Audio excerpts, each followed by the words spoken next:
ദൈവത്തിൻ്റെ സ്വന്തം നാടായ കേരളത്തിലെ വീടുകൾ ഒരു കാലത്ത് സ്വർഗതുല്യമായിരുന്നു. ഭാര്യയും ഭർത്താവും മക്കളും ബന്ധുക്കളുമെല്ലാം ഒന്നിച്ചുള്ള കൂട്ടുകുടുംബങ്ങൾ. കാലം മാറി അണുകുടുംബങ്ങളായപ്പോൾ പല വീടുകളും നരകതുല്യമായി.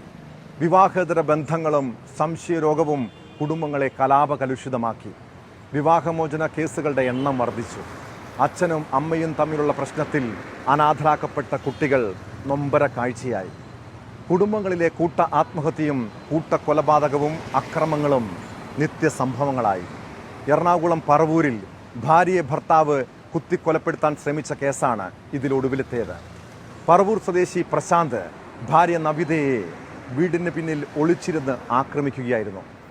ഏതാനും നാളുകളായി അകന്നു കഴിയുകയായിരുന്ന ഭാര്യ വിവാഹമോചനത്തിന് നോട്ടീസ് നൽകിയതാണ് പ്രകോപന കാരണം. നിങ്ങൾക്കൊന്നിച്ച് ജീവിക്കാൻ കഴിയില്ലെങ്കിൽ പരസ്പര സമ്മതത്തോടെ വേർപിരിയുന്നതല്ലേ നല്ലത്? വിവാഹബന്ധം വേർപെടുത്തിയ ശേഷം നല്ല സുഹൃത്തുക്കളെപ്പോലെ ജീവിക്കുന്നവരെ മാതൃകകളാക്കും.